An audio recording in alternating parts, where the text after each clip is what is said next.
Le baptême du Saint-Esprit est venu couronner de gloire l'œuvre de Jésus. Et pour vivre d'une vie vraiment chrétienne, nous aussi, nous avons besoin de le recevoir, de savoir que nous l'avons reçu. Les disciples, même pleins d'obéissance et d'amour pour leur maître, avaient dû recevoir ce baptême. Il faut donc qu'il y ait là quelque chose de plus que l'action de l'Esprit au moment de la régénération. Ce baptême, c'est l'Esprit même de Christ qui vient demeurer en nous, avec la suprême puissance de sa nature glorifiée. C'est l'Esprit de vie de Jésus-Christ qui nous a franchis de la loi du péché et de la mort. Romains 8:2. C'est l'affranchissement du péché que Christ nous a acquis par la rédemption, mais qui reste pourtant de croyants à l'état de grâce promise, sans qu'ils en viennent à la réaliser eux-mêmes.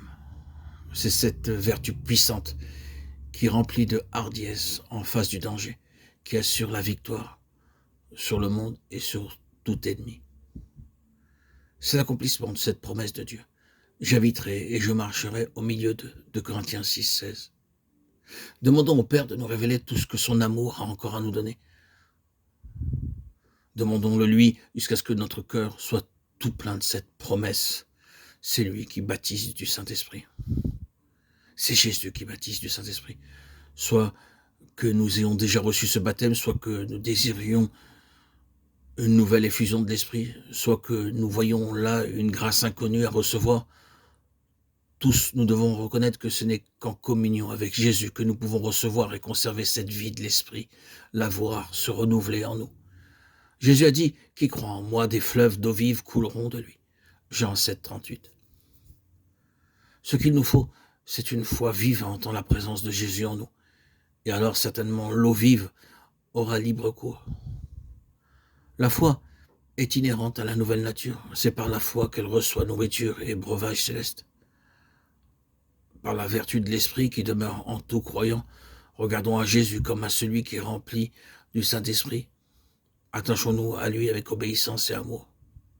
Puisque c'est lui qui baptise, mettons-nous en rapport avec lui. Servons-le. Croyons qu'il se donnera toujours plus à nous. Et attendons de lui tout ce que confère le baptême de l'Esprit. Souvenons-nous que c'est seulement celui qui aura été fidèle en peu de choses qui sera établi sur beaucoup. Matthieu 25:21. Soyez très fidèles dans tout ce que vous savez et possédez déjà de l'action de l'Esprit en vous. Considérez-vous comme le temple de Dieu. Soyez attentifs au moindre souffle de l'Esprit de Dieu en vous. Écoutez en particulier ce que vous dit votre conscience, qui a été purifiée dans le sang de Christ, qu'elle reste pure et nette par une obéissance d'enfant. Chers amis, auditeurs, auditrices, frères et sœurs bien-aimés, il se peut que dans votre cœur se trouve encore beaucoup de péchés involontaires contre lesquels vous vous sentez sans force. Humiliez-vous de cet état de corruption innée, accru encore de tous vos péchés volontaires,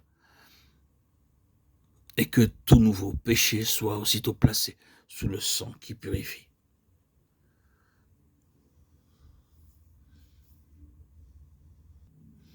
Quant aux actes qui dépendent de votre volonté, dites chaque jour au Seigneur Jésus que vous êtes prêt à faire tout ce que vous saurez lui être agréable.